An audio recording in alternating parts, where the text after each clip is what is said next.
আপনারা কখনো আর রোলার কোস্টারে উঠবেন না আজকে আমার এই গল্পটা শোনার পর। আর গল্পটা ভালো লাগলে অবশ্যই শেয়ার করবেন আর মানুষকে সাবধান করবেন তারা তাদের লাইফেও যেন কখনো রোলার কোস্টারে না উঠে।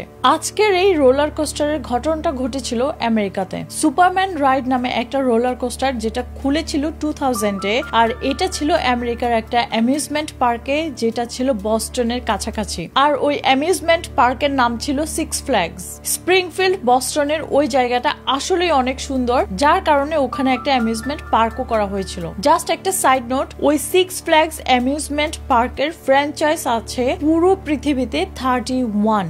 মে 2004-এ 55 ইয়ার্স ওল্ডের একটা লোক যার নাম ছিল স্ট্যানলি মোডাস্কি, সে ওই সুপারম্যান রাইড রোলার কোস্টারে উঠেছিল। আপনারা যারা অলরেডি রোলার কোস্টারে উঠেছেন তারা অলরেডি জানেন রোলার কোস্টার রাইড আসলে এত ফান যে এটা প্রায় সব বয়সী মানুষই এটাতে উঠতে চায়। সেরকম এই 55 ইয়ার্স ওল্ডের একটা লোক ওই রোলার কোস্টার রাইডে উঠেছিল। তো সেদিন ওই রোলার কোস্টারটা স্টার্ট করার আগে ওরা অলরেডি মেকানিক্যাল কোনো ইস্যু আছে নাকি এগুলো সব চেক করেছিল, কিন্তু চেক করেও ওরা যেহেতু কোনো মেকানিক্যাল ইস্যু পায়নি তাই সেদিনের জন্য এটা চালানো হয়েছে। তো ওই লোকটা মানে স্ট্যানলি যখন ওর সিটে ওই রোলার কোস্টারে বসেছিল, রোলার কোস্টারের মধ্যে যে টি বারটা থাকে যখন ওটা লক করার সময় আসলো, স্ট্যানলি টি বারটা ঠিক মতো লক হয়নি। আর ওই জিনিসটা তো স্ট্যানলি ভালো করে বুঝেও নি যে ওর রোলার কোস্টারের টি বারটা মানে যেটা ওকে লক করে রাখবে সিটে সেটা ঠিক মতো লক হয়নি। আর এই জিনিসটা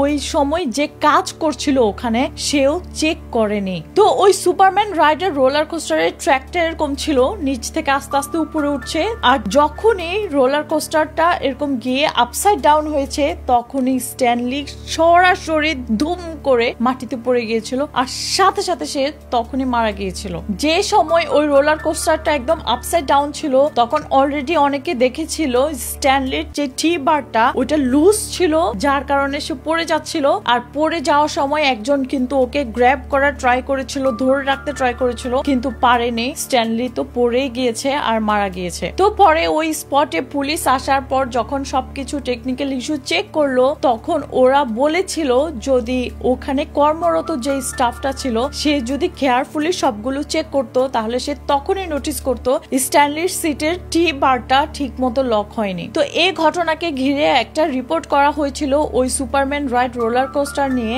আর তখন ওরা বলেছিল ওই টি বারটাই শুধু মেইন সেফটি লক হওয়া উচিত না, এটার সাথে আরো কিছু অ্যাড করা উচিত। তার উপর এই ঘটনার পরপরই সাথে সাথে ওই রোলার কোস্টারটা শাটডাউন হয়ে গিয়েছিল। আপনারা এতক্ষণ যে রোলার কোস্টারের ঘটনাটা শুনলেন এটা শুধুমাত্র একটা ঘটনা, এরকম আরো অনেক ঘটনা ঘটেছে যে মানুষ রোলার কোস্টারে বা এরকম পার্কে গিয়ে, থিম পার্ক, অ্যামিউজমেন্ট পার্ক যেটাই বলেন না কেন, গিয়ে অনেক রাইডে উঠে যেগুলো সবচেয়ে ডেঞ্জারাস রাইড সেগুলোর কথা বলছি, যে মানুষ প্রাণ হারিয়েছে। তাই আপনারা এরকম রাইডে কখনোই উঠবেন না যেখানে আপনার জীবনের ঝুঁকি আছে। যতই টেকনিক্যাল ইস্যু না থাকুক, কোনো একটা টেকনিক্যাল ইস্যু যদি মানুষের চোখে না পড়ে তাহলে তো ওটা তো কেউ দেখবে না, আর ওই মুহূর্তেই ঘটতে পারে অ্যাক্সিডেন্ট। তাই আপনারা যারা বড়রা আছেন যখনই কোনো অ্যামিউজমেন্ট পার্কে যান, থিম পার্কে যান, ওরকম রাইডে তো উঠবেনই না। আপনার ছোট ছোট ছেলে মেয়েদেরকে, ভাই বোনদেরকে ওরকম রাইডে কখনোই উঠাবেন না। তো এটাই ছিল আমার আজকের ভিডিও, একটা সতর্কতামূলক ভিডিও ভালো লাগলে অবশ্যই শেয়ার করবেন। আমার পেজে নতুন হলে পেজটা লাইক এন্ড ফলো করবেন। আমার একটা ইউটিউব চ্যানেল আছে যার নাম হচ্ছে স্বপ্নম ব্লগস।